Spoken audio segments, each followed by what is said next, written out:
Para entendermos este cenário de cautela diante do andamento da guerra no Oriente Médio e como que o investidor e também o produtor podem se antecipar, conversamos agora com o nosso colunista Gilvan Bueno. Boa tarde a você, Gilvan. Seja bem-vindo ao Fechamento de Mercado. Muito boa tarde, Gabriel, a todos que nos presenteiem com sua audiência nesta sexta-feira, que encerra uma semana com muita volatilidade nos Estados Unidos. Como é que a gente chega ao final de semana, Gilvan? Tem alguma coisa mais clara na cabeça do investidor? Se a gente for olhar o comportamento deles, o comportamento é de venda. O Dow Jones caiu quase 800 pontos agora, teve uma correção forte. Aqui a gente está começando a olhar um pouco as sete magníficas e elas tiveram uma grande distribuição de valor.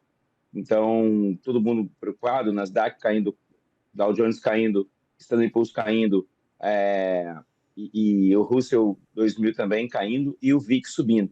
Então, agora foi um dia de muita correção aqui nos Estados Unidos e isso vai deixar o final de semana cada vez mais apreensivo. Chamou a atenção essa parte da tarde, depois das 2 horas, uma forte queda e todos os veículos começam a falar sobre isso. E aí, o que os investidores começaram a fazer aqui nos Estados Unidos, Gabriel? É olhar muito para as sete magníficas, porque eles começaram a soltar uns estudos mostrando a desvalorização e a gente sabe que nos últimos 4 anos as sete magníficas puxaram o mercado americano.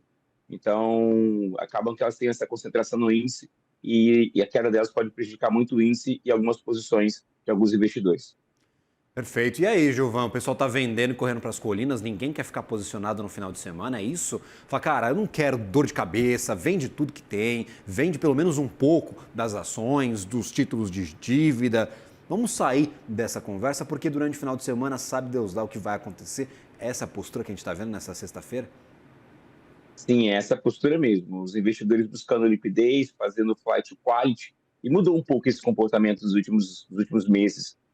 O flight to quality no passado era uma busca para o dólar, para títulos mais convencionais, de free cash flow, mas o que os investidores estão olhando agora é, primeiro, uma busca para o ouro, e os metais, curiosamente, têm uma queda muito representativa nas últimas 5 semanas, e aí começou a se debruçar aqui, Gabriel, num estudo que é o seguinte: até quando dura e qual é o fluxo de passagem pelo Estreito de Hormuz. Então, hoje as discussões são, se passar do dia 10 de abril com fluxo de 5%, o barril sobe acima de $100. Se passar do dia 10 de abril com fluxo de 20%, essa pressão diminui. Então, essa variável de quando termina e a capacidade de fluxo de passagem de navios pelo Estreito de Hormuz começou a ganhar uma variável nova aqui.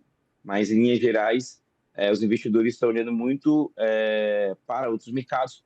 E ontem eu fechei as conversas com os bancos de investimentos. Eu estive na Bolsa de Nova York hoje, mais cedo, participando ali de um IPO que aconteceu aqui nos Estados Unidos. E todos falavam muito sobre essa questão de mercados emergentes. Então, existe sim uma tese. A gente tem a ambição que o Brasil consiga capturar isso. Mas quando a gente olha, Gabriel, só para o MCI, o MCI ele não consegue deixar o Brasil com uma representatividade, que é o principal veículo que os investidores internacionais utilizam, porque ele só tem uma participação de 2% do Brasil. Ontem eu conversei com uma gestora especializada em bonds e eu perguntei, cara, quanto é o tamanho da sua posição brasileira? Ele falou, cara, eu passo de 6%. Então, mas uma coisa importante, né? Nesses primeiros 3 meses do ano, os investidores internacionais botaram 40 bilhões de dólares, mais uma vez, puxou o mercado. Então, mesmo que seja 2% ou 6%, Gabriel, é muito positivo para a nossa bolsa, o fluxo de capital estrangeiro. Perfeito. E, Gilvan, o mercado está comprando barulho de Donald Trump, na tua opinião? A gente ainda vê reações muito positivas quando o presidente republicano fala que está próximo de negociações, que está conversando com o Irã, que eles estão implorando por um acordo, que já não tem mais guerra, que eles estão praticamente saíram vitoriosos desse conflito. O mercado chegou a comprar muito barulho de Donald Trump na segunda semana de conflito, quando ele falou que não ia durar nada essa guerra. Ainda compra? Olha, eu estive na NSA de manhã, como estava te falando, e lá tem uma variação diferente. As corretoras ficam lá operando, então elas ficam do saguão da Bolsa de Valores operando, diferente do nosso mercado, ficam várias posições lá. E eu não posso citar aqui o nome das corretoras que eu falei, porque elas ficam ali todas movimentando, mas eu fiz essa pergunta, né? Eu já tinha falado anteriormente com você e com o Naka sobre o TACO. Então, as decisões aqui, os operadores fazem muitas brincadeiras sobre o TACO, né? Que ele fala que vai fazer e não faz, mas tendo uma discussão nova, Gabriel, que é a questão da inflação. Essa discussão tem ganhado muita discussão e os noticiários, ontem eu fiquei acompanhando os noticiários, os principais veículos, os principais comentaristas aqui, a grande preocupação é a inflação, e aí no dia seguinte eu fui conversar com outros bancos de investimentos, saindo um pouco, né, vivendo um pouco esse ambiente mais dos grandes pensadores, né? A gente tive aqui pela BlackRock, tive pela Schroders, tive pelo Bank of America, tive pela PIMCO, e todos eram muito unânimes em dizer que a inflação é a grande discussão para os próximos meses e como seria o impacto. Então, o efeito, por exemplo, está sendo mais uma inflação, uma percepção de inflação futura do que qualquer outra coisa.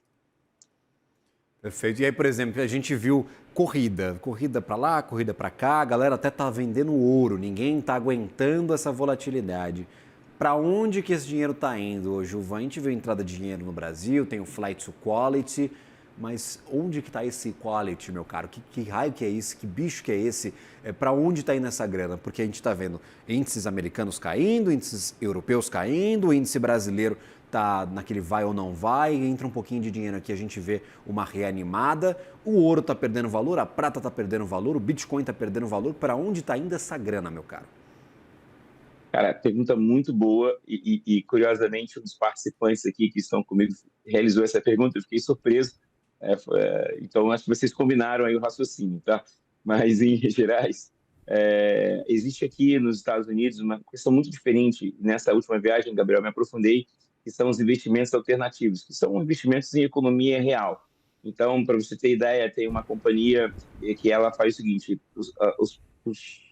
as plataformas petrolíferas da Noruega precisam de um helicóptero levar os passageiros até essa plataforma no meio do mar da Noruega. E aí existe uma companhia que comprou uma posição sobre isso, que ela comprou um investimento nessa companhia de helicópteros que leva os helicópteros até as plataformas de petróleo. Então, eles estão olhando muito a economia real, olhando negócios com fluxo de caixa positivo, que não vão sofrer tanto com um período inflacionário.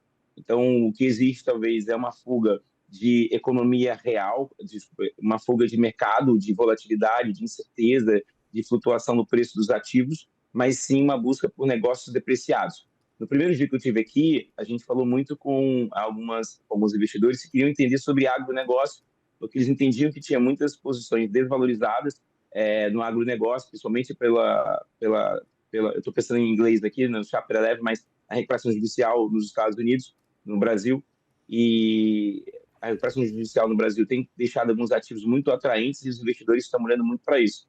Então, o que tem aqui, Gabriel, é uma busca por investimentos alternativos, como eles qualificam aqui, que é comprar participações em economia real, mas com destaque, com economia real, com fluxo de caixa, com previsibilidade, pouca volatilidade. Então, não está indo para os mercados, está indo muito para os projetos que conseguem capturar isso.